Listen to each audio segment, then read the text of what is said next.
Bring the funk, bring the noise. It is the noise-cancelling podcast brought to you by Future Publishing, which encompasses TechRadar, Tom's Guide, Laptop Mag, all the great ones above. We're here to talk to you about all things tech, try and sound entertaining and knowledgeable, and fail miserably at both, because I'm English, but Sherri, who's my co-presenter, is American and probably a lot more bombastic about how great everything is. Well, welcome to the podcast. This is episode number... I should know this, shouldn't I? 20-something. 25. Episode 25, quarter of a century old. Quarter life crisis! There's the difference between us. I was like, quarter of a century old, and Sherri's like, yeah, quarter life crisis, let's go! It's great to be getting older. But talking of things getting older, leads me straight into the big question. Does it really? Windows 10 as an update. There's a good, strong rumour that copy and paste will never be the same again. This is an oddly popular story on many sites on Future, actually. So copy and paste possibly changing Windows 10 has delivered for us well over 1 million page views, which is slightly incredible. And it shows that people really care about things like copy and paste. It's a fundamental thing that we all care about. So my question to you, lovely listenership, and to the panel today, who we will hear from as we find out their answers, is Windows 10 is changing copy and paste. What other things in the tech world would you never like to see messed with? Sherri, start us off and tell us who you are as well, of course. I'm Sherri L. Smith, editor-in-chief of Laptop Mag. And as a laptop person, something that gets changed anyway, but I hate seeing it change. I hate seeing legacy ports get taken away. Case point, USB Type A, because there are no USB Type C mice. There are no USB Type C external hard drives, mics. Well, the mics are coming, but everything else, you need a dongle, and I detest dongles. I detest them so very much. Short and to the point. I like it. Matt, first one to answer, gets to go first. I'll take it. I'm Matt Phillips, TechRadar's video producer. Hello, everybody. And mine is actually almost in direct opposition to what Sherri just said. I've picked the USB-C. I think we've nailed it. We've smashed it. We have the perfect USB cable. Let's stick to it. Everybody get on board. I don't want to see new ports on stuff. I don't want to see a new improved version. I mean, make it faster, sure, but keep the port the same. I think we've nailed it. We've done it. Well done, everybody. Now everybody else needs to get on board. I want to see USB-C everywhere and used for everything. What, even the iPhone? 100% the iPhone. Yes, especially the iPhone. And the AirPods. Like, why are you still using Lightning? Why are you like this? Yeah, the Lightning cable will have a relatively short life cycle, I feel like. But good riddance. Bye-bye. I mean, what's so wrong with the Lightning cable? It looks the same shape as a USB-C, Matt. Yeah, but it's just Apple being Apple, innit? It's just Apple being, we've got our thing, so you've got to use our thing, because we're different. Just get on board with everybody else. Make life easier. That is true. It would make life easier in terms of... Well, I'd say it's interesting that the iPad Pro has gone that way, because it is more, as Apple thinks, computational. So therefore, you'd want to do more things with it, connect more accessories, etc. However, you don't really connect much to the iPhone these days, apart from your Lightning cable to charge it. So, well, and your wired headphones if you're still rocking Apple's newer versions of those. But there's not as loads of wired USB-C or wired USB-C headphones out there, is there? But I have seen too many of my Apple friends, my iPhone friends, suffer because I always have a massive power brick, but they never have their Lightning cables, and I always have my USB Type-C cables. It's like, oh, water everywhere, but not a drop to drink. That's exactly what I was going to say. If I'm taking my Nintendo Switch out and about with me and a power bank to charge it on the way, I've got a USB-C cable, and now I've got to remember my Lightning cable as well in case I want to charge my phone and whatever else. Well, other Matthew, what about you? What do you think? Yes, I am Matt Swider, managing editor of TechRadar, the second Matt on this podcast. I want powered VGA cables now that we're on the cable train. No, that's a terrible idea. I'm going to go with, I don't want clicky buttons to ever go away. And there are always rumors that Samsung or Apple, one day in the future, they're working on a prototype of the iPhone, the Galaxy phones, that don't have physical buttons on them. And I never, ever want to see that. There may come a time 50 years in the future, someone stumbles upon this podcast and they say, man, can you, someone actually thought that clicky buttons should remain a thing. But right now, it just makes too much sense. I love the force feedback. I love the tactile feedback of a button. Software can't replace that. The HTC, what was it? I can't remember which one it was now, the HD12 possibly, or the HTC 12, whichever one it was. That was the first phone I ever used that didn't have clickable buttons. It had raised places to push, but they were haptic. It's just such a bad idea. You need that kind of ability to push in and push out. And I say that in direct contravention of the fact that Apple did the same thing with the home button on, I think, the iPhone 7 onwards, and actually got it really, really spot on, because you realise that when you actually start pressing it when it's off, you're like, hang on, this doesn't click, this doesn't move, and there's a difference there. But the side buttons especially, that's somewhere that I feel like there needs to be some kind of movement, some kind of feedback, so you just know what you're doing, because otherwise it just feels rubbish. I agree with that. Swider's nodding, which is a really useful audio feature, so thank you for that. I don't agree with it. I can't wait for a no-button future. It reminds me of the scene in Back to the Future 2 where he plugs in the old arcade machine and tries to show the kids how to play it, and they're like, oh god, it's a baby's toy, you've got to use your hands? How lame. Nah. That's what the future's going to be. I'm going to be wearing my glasses, it's going to be like Minority Report, I'm never going to touch a button ever again. I love it. Well, I'm in direct contravention of you, Matt Phillips. This is taking it from last week's podcast, but I never want to see the mouse messed with. Ever. Like the iPad Pro, the latest one, obviously has got mouse support baked into it for a very good reason. If Apple can't make the iPad a touch-only experience forever and ever, then there is definitely no reason that we should ever change from it. I don't want to have, like the Minority Report, gloves in the air, moving my hands around, trying to do interaction with that. And I know this is contradicting what I said last week, where I'm like, I really wish the mouse hadn't been invented so we could have great VR. But now we have it. It's the perfect way of interacting with stuff. And the only thing I could imagine is if your gloves had some sort of clickable capability on them in space, so you could feel what was happening and doing the right things. But the mouse is just a perfect implementation of how to interact with our computers, and that should never change.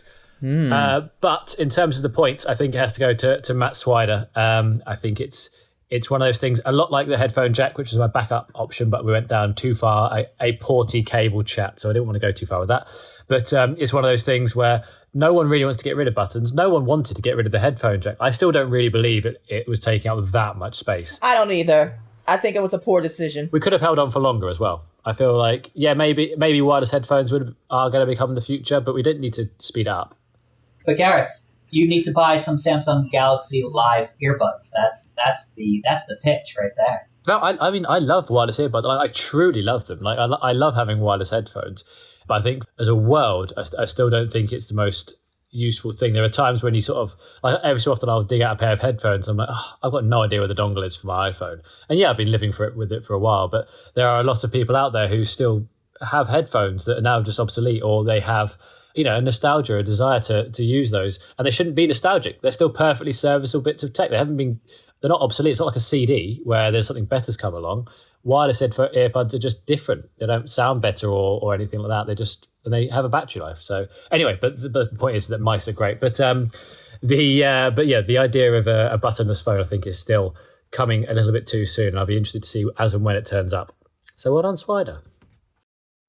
Quick question, Swider. What do you think of the beans, audio wise? For those that don't know, it's the Samsung Galaxy Buds Live are known as the beans because they look like beans. They do. They don't taste delicious, I will tell you that. A little metallic. The review was by Nick Pino, but what I'm confused about, because I did play with them earlier, and why they don't isolate the ear, but they have, some ANC on them. It confused me a little bit. So they're like, hey, we want to make them good, but not that good where there's some isolation of outside noise to them. So I'm kind of confused by the Galaxy Buds Plus, the Live. I just want it all in one pack. Yeah, like I appreciate that because I'm actually working on my review now, and I'm befuddled by the audio quality, and I'm befuddled because without that, you need noise isolation with truly wireless earbuds. Like, you need it regardless. And especially if you want to bring in some ANC. So ANC without passive noise isolation is just like, well, this is just passive noise isolation squared. I love the look of them. I think they're comfortable as hell for a while because I have tiny ears, but I'm still trying to dig into the audio and the noise canceling piece of this. So I can't wait to finish up my review today. I know there are going to be several people listening at home screaming at their podcast device right now, screaming, what is ANC? What is ANC? You've both said it. Active noise canceling. There we go. We're on brand for the podcast as well, so thought I'd bring it up. The irony being that Matt Phillips clearly knows what ANC stands for, but he was doing a lovely, helpful guide for the listeners there, so thank you very much. Anyway, on to things that have happened this week. And on Monday, the embargo broke for the full review of the Samsung Galaxy Note 20 Ultra.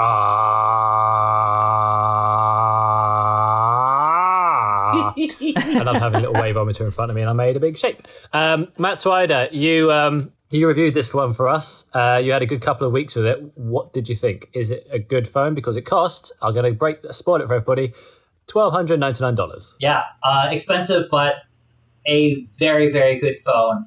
I had more fun testing this phone than any other phone in 2020. And I, test out a fair bit of phones. This one, they get the camera right in so many ways where other manufacturers do not. And it's not just the photos that look good, although they do. And maybe in all situations, they're not the best photos. But it's the filters on there, the ease of use of the app, and the zoom, especially the zoom. It has a 5 times optical zoom, which is really great. Photos appear clear at 5 times, even 10 times with a little bit of digital zoom. And it goes up to a 50 times digital zoom. So you get in there closely. I traveled to the tip of Manhattan, which is technically Governor's Island, and I got pictures of the Statue of Liberty, which is extremely far away, but you're not getting a good photo on your average smartphone.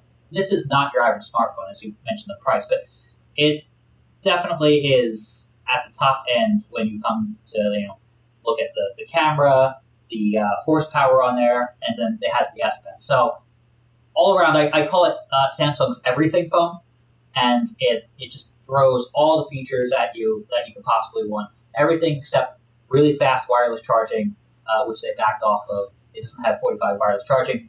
Other companies in the next year are pioneering 100-watt wireless charging. So this is limited to 25 watts out of the box, and there's no option to upgrade that, despite the Note 10 Plus and all 3 S20 phones having that option. So it's kind of weird, but everything else pretty futuristic about this phone.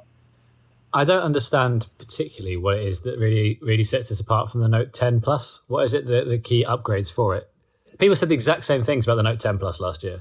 Yeah, that had 3 times or 2 times optical zoom.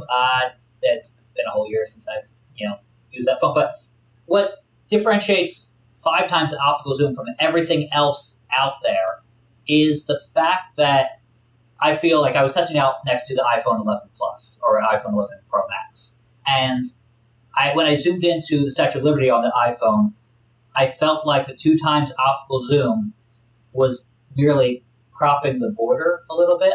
I felt like it wasn't punching in at all, and especially when carrying around the Note. So the optical zoom is just better than anything out there. They also addressed a lot of the concerns I've had in the S20 Ultra. The autofocus was off on that quite a bit, and they issued some software updates, and even after a couple software updates, it's still not great. To the point where I do recommend to people the S20 Plus over the Ultra, because it's the autofocus is not very good on that phone. So this fixes the autofocus issue. It has the 108 megapixel camera, the 5 times optical zoom, but the really good autofocus. So it's the best of both worlds. Apart from the camera, though, like where are the big upgrades coming? Is the screen better? Is it faster? Is the S Pen's latency I read was much better? Is that a genuinely step up drawing experience on it? Yeah, the S Pen has been improved over last year. Latency is definitely improved, but besides drawing, the standout feature I feel that no one is talking about is the ability to have voice notes and audio and scribbled down notes. So you have the audio and the scribbled down notes that you take with the S Pen on top of the screen, and they sync together. So if you're talking about, if you're a student and you're in some sort of lecture and the speaker talks about like a bunch of different points, you don't have to write every single thing down. As a journalist, I'll find this useful in briefings. Someone's talking about the specs and they go really quickly, and you're trying to write down 128 gigabytes of storage, 12 gigabytes of RAM, like every single little spec, and they're rattling through stuff. all you have to do is write specs or even an X and then go back to that. And it turns the audio, the voice note, into what amounts to an interactive timeline. So it's an idea I suggested to Samsung. I said this on the previous podcast, but like a couple years ago, I'm like, you have to take this idea that is in a product called LiveScribe and apply it to the S Pen, because I don't feel like carrying around a separate device. The S Pen, has this ability to go inside the phone and inside like a little holster, and it's just much more convenient. So they finally adopted that for the Note 20 Ultra. You're not going to get the royalties, Swider. You can say it twice on the podcast. You're not going to get the royalties. All I want, I don't even want money. I just want somewhere in the source code, say Swider somewhere. Just deep in the source code, so I know it. How about we just pretend that S Pen is S for Swider? How about that? Oh, I love that. That's exactly what I was going to say. Great minds think alike, Phillips. There we go. Sherri, are you going to, you're probably going to buy one of these, right? Oh, absolutely. I've been using a Note for a large portion of my journalism, since the Note originally came out, and it's gotten better and better in regards to me being a working journalist and having to take notes, and that feature alone, the being able to transcribe while it's transcribing and I'm writing notes and it making that internet, I am all in. So why not go for the Note 10 Plus from last year? Save it $1. You should see Sherri's face right now. The idea of not having the new thing, what? It's not new. Yes, because but not new. What am I going to do? What am I going to do? Sell one of my TVs to pay for it? Yeah, obviously. Why are you like this? Why do you Do you really want to hurt me? Do you really want to make me cry? Why are you like this? I was feeling bad until he started quoting lyrics at me there. So. Right, the other big story this week is Fortnite versus Apple. And if you haven't heard about this, where have you been? Epic, maker of Fortnite games, basically just clearly had a good thought about the fact that, you know what, we're tired of Google and Apple taking 30% revenue of everything that we do on their app store. So we are going to directly break the rules just so we can start a lawsuit and put out a very fancy video. Matt Phillips, you've been all over this. What do you think? What's happening? Tell the people. Yeah, super interesting, right? Like you say, it was clearly a well thought out plan on Fortnite's part. They had this sort of parody video ready to go that mimicked the 1984 video from Apple that came out years and years ago when they were standing up against the bad boys of the time. IBM back then. Exactly. So and Fortnite have said, well, we're going to do the same thing now, but to the monopoly that is Apple. And you're right, they did it to Google as well. The exact same thing happened, although it seems like people are talking less about Google Play removing Fortnite, I guess because Apple is just so much sort of bigger. And Fortnite came out and said they've just removed Fortnite from 1 billion devices, which kind of puts in perspective. Which they haven't, though, because the fact is that it wasn't like it was taken off there. It just means that you can't download it anymore. Sure. To that point, there are now iPads and phones on eBay selling with Fortnite for thousands of dollars. I don't know whether they're actually selling, but they're being listed for that much. Yeah, people are chucking their devices on there to try and make dollar when it can be done. That is very tempting for me. I've got Fortnite on my iPhone 10 and I'm looking for a move away from iPhone. So maybe that's my avenue through. Come to the Android side. Yeah, maybe. But that's the point, that the Android side, the reason that Google isn't getting as much flack is because you can still install it from myriad other stores. So you could, if you've got Samsung, you can get it there. You can sideload the app yourself straight onto your phone. It lacks what Google says, the security side of it. So if you do sideload it from somewhere, it's not officially from Epic. The updates are more difficult, etc., etc. But it is not blocked from Android phones. It's just harder to get. It is definitely blocked from Apple phones and the updates going forward because Apple phones are locked down, and that's why Apple is getting the main flack here. Yeah, exactly. And I think it'd be interesting to see what happens now when the next major Fortnite update comes along, and potentially it will disable the game for Apple users. I don't know. But I would have assumed that's the way it goes, but who knows? But then there's also the side of it that, the mobile device is by far not the biggest area for Fortnite in terms of its playership. You've got PC, you've got PlayStation, you've got the console side of it as well. And so Epic can, not that it would want to do this, because it makes a lot of money off the App Store, but it could afford to, it's not losing everything, it's segmenting off a portion of it, a very large $1 billion-ish portion of it, admittedly, don't lose that, but it is not everything. So, and there's also that point about, the young upstart taking on the corporate behemoth. I mean, Epic is not a small company, it is not a little company at all. And it's wading into a bigger thing now with the Unreal Engine, which powers so many games on the App Store. That could also be under fire, basically. Could be having a problem for updates and for games being using that as well. So this could have much more far-reaching effects through the app ecosystem right now. Yeah, absolutely. And they're not alone either, right? Project xCloud, won't be coming to Apple for basically the same reasons. And that's Xbox's Netflix-style gaming streaming service. And yeah, that's basically not coming to Apple either for the exact same reasons. And that more so than Fortnite, for me personally, is a draw away from Apple. I think that's a huge deal. I think game streaming is going to become as ubiquitous as TV and movie streaming, has become in the last sort of 5 years. And if Apple aren't getting on board, yeah, it's enough to pull somebody like me away. Oh, Apple's going to get on board, but Apple's going to do Apple things like, oh, well, you're not going to make money. You're not going to do this on our platform before we do it. Like, that's exactly what's going to happen. They'll, maybe next year, they'll be like, oh, by the way, now Apple Arcade is streaming. It's a game streaming service. And then they'll let Microsoft come and play in GeForce Now and all the cloud streaming services. But until Apple plants its flag, oh, no. Well, wasn't the point with the xCloud that Apple wanted to vet every title on it first? Because it was basically like being an app store within the app store, which is what Apple's trying hard to fight against.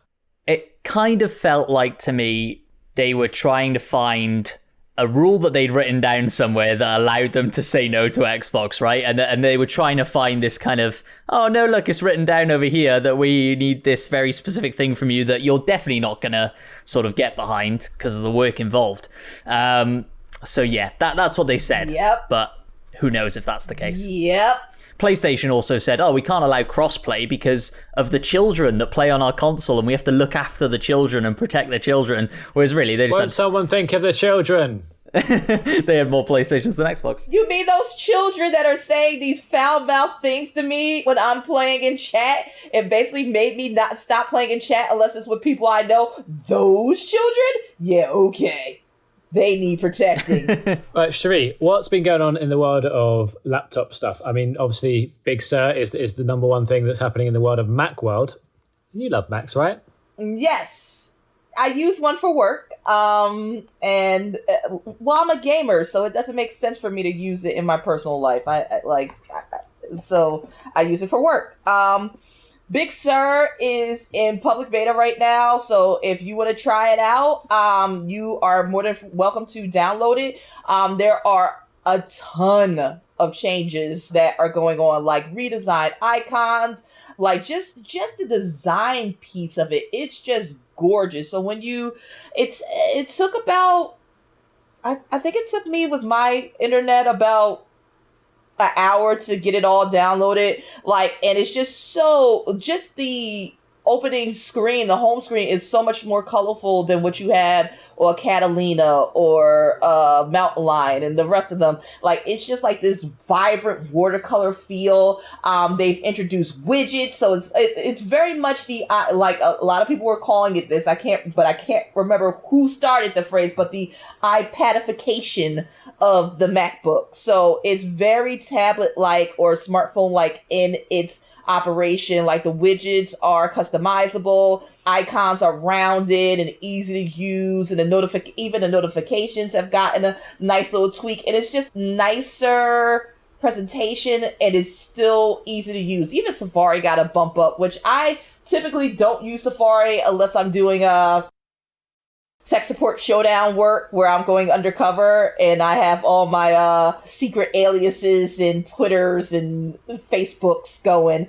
But I would be more apt to use Safari now. It's just a more streamlined experience. And I think that, of course, if you're going to do this, back up your system with Time Machine before you do it, just in case, because this is still beta. We're not going to be in full Big Sur mode until September or a little bit later, towards October, when it's full Big Sur. But absolutely highly recommend downloading this, playing with it. It is a really great experience. Everyone agrees. Everyone just looks like, well, how do you dispute when someone says it's really good, get it? What doesn't it have that you really want it to have? A Swider pen. Yeah, a Swider pen. I mean, for me, since I'm not a heavy Mac user like that, I'm fine with what they gave me. I'm ask me about Windows 10 and then we can go into it. But Mac, it's like, nah, it does what I needed to do. I'm looking at my 80 tabs right now and it hasn't crashed, and that's what I needed to do. I needed to be able to let me do my searches, write my articles, run through all my G-Docs and my spreadsheets and stuff like that, and maybe watch a video every now and then. That's all I need this to do. I'm not gaming on it. I'm not doing anything that... I feel like an interesting point that you brought up was the start screen, right? Which is now super colorful and vibrant. And I feel like in 2, 3, 4 years time, they're just going to revert back to being clean and minimalist and black and white. And you'll praise that as well. No. Do you know what I mean? Like, these things go in cycles, right? I am always going to be a big fan of color. Fair enough. It's bad enough that most laptops are it's like 50 Shades of Grey, like for real, but not in that fun way. What is that fun way? Sorry, Sherri.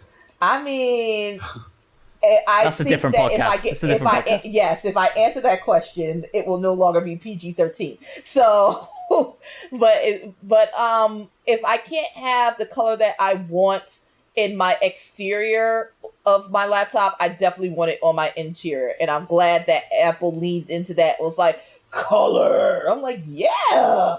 One of the apps that I can't stand that is limited to my iPhone, you talked about the iPadification of this, of macOS, which, I mean, if no one's claiming it, I will pretend to have come up with that and coin that phrase. But it is the activity app. So that is all well and good on my iPhone, but when I'm sitting on a Mac, and like you, I use a Mac for work all day, and I actually use it in my personal time, I can't stand the fact that I have to go to a smaller device, one with an inferior keyboard, as great as the keyboard is on phones these days.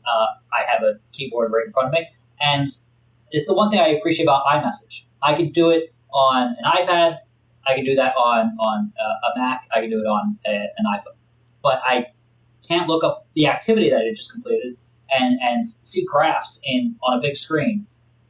It's all limited to an iPhone. So there are a couple apps that I want to come to Mac, and it just hasn't happened yet, and I think it'll eventually happen. I don't use iPhone enough to know what activities are, so I'm just like, I don't know. So, talking about taking flight, and I was like, we didn't say that. I thought about it, and I tried to segue from my own thought process. That's not going to work. But Flight Simulator has been a thing this week. I don't understand Flight Simulator. I don't understand simulators at all. Like, why do people use simulators? And the more I've looked at Flight Simulator, the more I have realised that people are nuts for this thing. They are in love with it. And admittedly, having looked at it, the graphics are beautiful, and it basically you can see the entire world. But Matt, Phillips, have you played it? I haven't played it yet. They've sent me a code. Me and Matt Hansen, our senior computing editor, who reviewed the game for us on TechRadar. So go check out his thoughts on techradar.com. But we streamed kind of an hour of it on Friday together. So I watched him play it for that, and we sort of explored the world. And like you say, it's using Bing Maps to like map out the world, and it's got real-time weather as well. So wherever you're flying, whatever the weather is there, that will be the weather when you get there. It's incredible stuff. It really is. And I didn't even know about the weather. That's crazy. Yeah, the amount of planes they've put in, and it's one of those games that there's so much attention to detail in it. It's kind of mind-blowing, right? Like, if 10 years ago you'd looked at Flight Simulator and what it was then and said, oh, well, in 10 years' time you're going to be able to go literally anywhere in the world, and it's going to be basically photorealistic and live weather updates and stuff. You'd have thought you were mad. But you're right. There is like a seriously hardcore fan base around this game. And what I think is interesting about it is it's also coming to Game Pass. So this is, £15 a month roughly from Xbox, depending on your region. And a lot of people are investing in Game Pass. There's a lot of games coming to Game Pass that are really interesting. Flight Simulator, I think, will be introduced to a whole new sort of version of gamer, if you like, a whole new sort of demographic of gamer through Game Pass. And so it'll be really interesting to see what happens when it comes there, how popular it gets, because I think there's a certain serenity to it, right? And it's almost like meditation playing the game. Yeah, but when Matt Hansen was talking to the team about it, and we asked him, do you enjoy it? He's like, do I enjoy it? Like, and he couldn't really say yes, even though he said it was really rewarding. Yeah. And it seems to be like hobbyist almost. If you look at the prices for it, it's $60 to start with for the standard edition. That gives you 20 planes and 30 aircraft. Handcrafted, apparently, with a sort of like craft, hipster airports.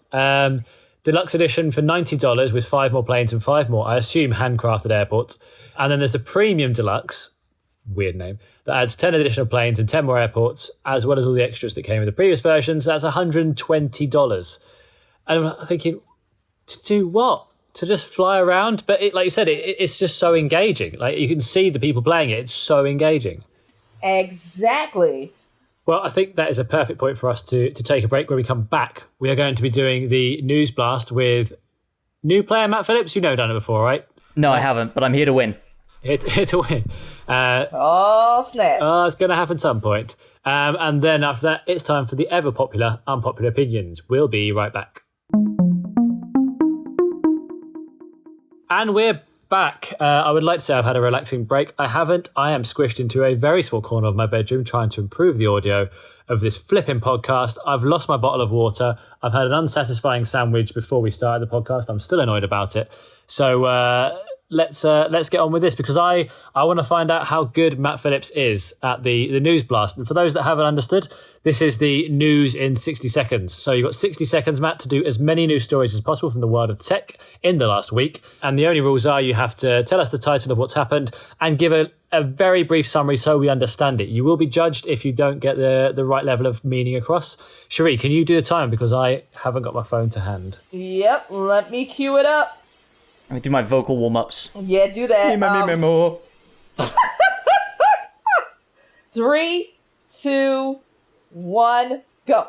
Apple expands its third-party repair program, so now it's going to be even easier to get your device fixed. Jack Black is making a cameo in Tony Hawk 1 and 2 remake. Very cool indeed. New Batman game is likely to be announced this weekend at DC Fandom, and the main villains are going to be the Court of Owls. Think like Gotham City's Illuminati. Microsoft Netflix-style streaming service Project xCloud is not coming to iPhone. We've already talked about it. Microsoft Surface Pro X now uses AI to adjust your sort of eye line when you're in video calls with people, so it looks like you're making eye contact with them. Very cool indeed. Ghost of Tsushima is getting a free co-op update later this year, and I'm very excited about it. Marvel's Avengers DLC video game character list leaked, and it's got Black Panther and She-Hulk in it. Very cool. Nintendo hosted a live stream on the 18th and showed off a whole load of indie games, but nothing of that much interest. Just give us Breath of the Wild 2, please, please, please. Samsung A51 and Galaxy Fold will be getting 3 years of updates. I don't think that's enough personally, but hey ho. On the day we're recording, it's World Photography Day. Woohoo! Panasonic teased a new full-frame mirrorless camera. And my last one that I didn't quite get to, I put in there because I knew Gareth would have some opinions. So Matrix 4 won't have Lawrence Fishburne in, aka Morpheus. Sad times for Gareth. I still believe that they might be there. Yeah, because like the uproar when he said that, people were like, "What? Like they didn't invite him?" Like, yeah, no, I can't see. It's because they killed him by accident in the Matrix Online, didn't they? That the MMORPG. Mm-hmm. That thing that all 4 people on planet Earth played. Yeah, because I'm like, what? What are you talking about? I just downloaded the memory book of it so I could read the storyline to find out what actually happened in it. Also, it's the Matrix. You can bring him back to life. This is very true. Like Neo is digital Jesus, so yeah. Like, why? No. And also, spoiler alert: if you don't want to listen, if you haven't seen The Matrix and you're looking forward to it, where have you been? But shut your ears for the next 10 seconds. Trinity is dead, so apparently she's in the next film. So there's already that. So what gives?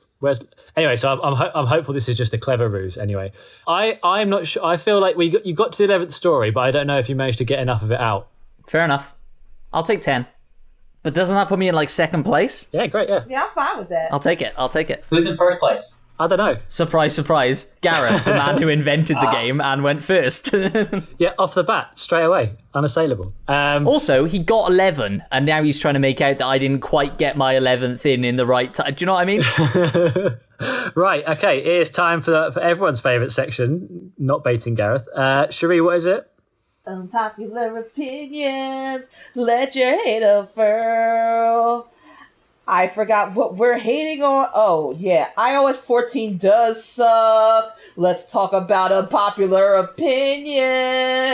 Matt Phillips, this is you. Take it away. I mean, your popular opinion can be, I definitely got 11, but what else do you think? Yeah, so iOS 14, I've had it on my phone for little under a month, the beta, obviously, and so things will change, I'm sure, things will get better, but I kind of hate it. I kind of hate everything about it. Widgets are like sort of their big new feature, and they've got this smart stack widget, so I've put that on my home screen. It's at the very top of my home screen, and it shows you, photos sometimes, and then it's supposed to guess through like AI and learning your habits what you might be looking for when you open up your phone. So it'll show you reminders or notes or whatever, and every time I've opened my phone, it's been on photos, and sometimes they're nice photos of me and my girlfriend, sometimes they're just screenshots that I took of a website for reference later, and it's boring and rubbish. And then the app library is useful. I don't want to have to see all of my apps, but muscle memory is kicked in. I've been using an iPhone for a long time, so the swipe down to search function, I just use that over the app library. It's difficult, right? I don't want to be kind of a curmudgeonly old man and be like, change is not good, but change is not good and I don't like it. Change I don't like it. Cool. Oh, so you have an axe to grind. No, I've been ripping on Apple a fair bit in this podcast and sort of saying I've been wanting to move away from Apple, and that's true. I have been wanting to move away from Apple for a very, very long time, but I've been sort of stuck in the ecosystem. But this week my Apple Watch broke as well, so I've already kind of got a tiptoe out the door. Exactly. Oh yeah, sure. I mean, it was a Gen 1 Apple Watch that I've had for, well, since they came out, so a very long time indeed. And the screen just popped off this week, so there we go. Time to move on. Yeah, I like iOS 14 for not necessarily the widgets. The widgets are okay. That app library is terrible. No one needs that. But the compact calls, so having the ability for the screen to not overtake your entire screen of what you're doing is really nice. And then picture-in-picture. I use that every day when I do a FaceTime. And I get to kind of not pay attention to the call and do something else. Kind of like... doing this podcast and just, I wrote a review. Cool. I am excited because in the beta, an interesting little tidbit that I didn't know before installing the beta, so it might put you off installing it.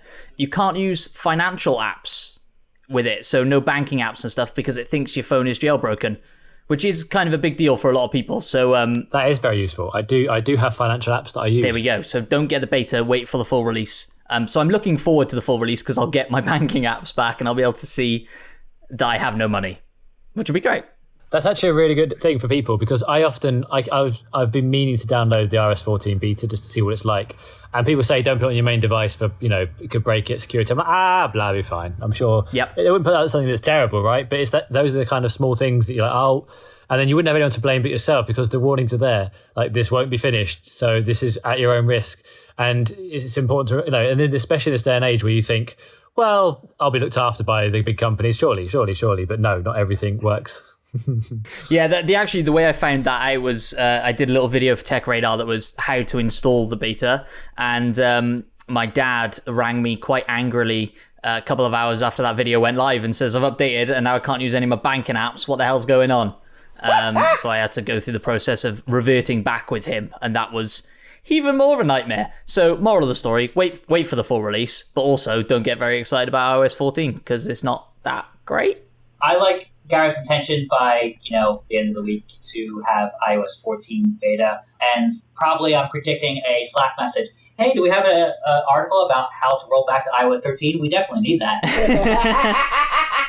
First of all, I can search our own site. And secondly, if we don't, I'm blaming the James Beckham. And thirdly, I'm not going to do it because I do need my banking apps. So I'm not going to I'm not going to do that. I'm going to just try and find the old iPhone somewhere. And no, I'm not going to do it. Let's be honest. Right. I think we are out of time, everyone. Thank you that was a fun podcast. It was a shame, Matt, you didn't make it to 11. I really am sorry for you. Really. I'm coming back. I'm going to be I'm going to be on every week now until I beat you. I make the rules, right? I book the guests for the podcast, so now I'm just going to be here every week until I beat you. Yeah, but I make the rules for the game, so let's see how that pans out. So if anyone has any more thoughts to get in contact with us, you can use multiple different ways of getting in contact with the podcast. You can use the @TechRadar hashtag, the @TechRadar Twitter account to get in contact with us that way. I think Laptop Mag has some stuff, Sherri, as well, right? Absolutely. You can find us on Twitter and Facebook. I'm thinking about rolling out an Instagram, laptopmag.com. And if you want to contact me personally, you can find me on Insta and Twitter at Miss Smith11. That is MISS Smith11. And as always, laptop before, laptop present, laptop forever. And we are constantly looking for freelancers. So if you have a techie idea that covers mobile tech or something that plugs into a piece of mobile tech, send us your pitch. We want to see them. Matt Swider, have you had a lovely day today? I have. It was a good podcast. There were laughs, and sometimes I inspired those laughs. Sometimes they were on account of things. So that's always good. You can find me on TechRadar, all the articles, and at Matt Swider, SWIDER, like spider, but Swider. Matt Phillips, how about you? Yeah, you can find me at MattPVideo on all the different socials, but the main thing is to go to TechRadar on YouTube and subscribe, and then you will see my lovely face quite a lot. And I have been Gareth Beavis, Global Editor-in-Chief of TechRadar. I can't remember if I introduced myself at the start. If not, there you are. What a surprise. I am SuperBeav on Twitter. I am Don SuperBeav on Instagram. I forgot what actually my handle was there. I don't use it very much. But I do post pictures once in a while. And of course, TechRadar for all the socials. We made it very easy to find them on pretty much everything. It's the one recently, Matt, we joined. We didn't find out the name for it. Oh, TikTok. That was it, yeah. But we haven't decided if we're going to do anything with TikTok. Tweet at TechRadar if you want us to start making TikToks, guys. We'll make some TikToks. Be me dancing in my spare bedroom because we're all still at home because of the pandemic, so... We'll need a username as well. Well, yeah, that too. But yeah, thank you very much for listening. It's been a good podcast as ever, and we look forward to hearing, well, you can look forward to hearing us on episode 26 next week. If you do like us, please subscribe to us on Spotify, Apple Podcasts, wherever you get your pods. Give us 5 stars if you think it's worth it. And we are, of course, part of the Audio Boom Originals Network. Check out many other fine podcasts there. Everything's done. Bye-bye. Bye. Bye-bye.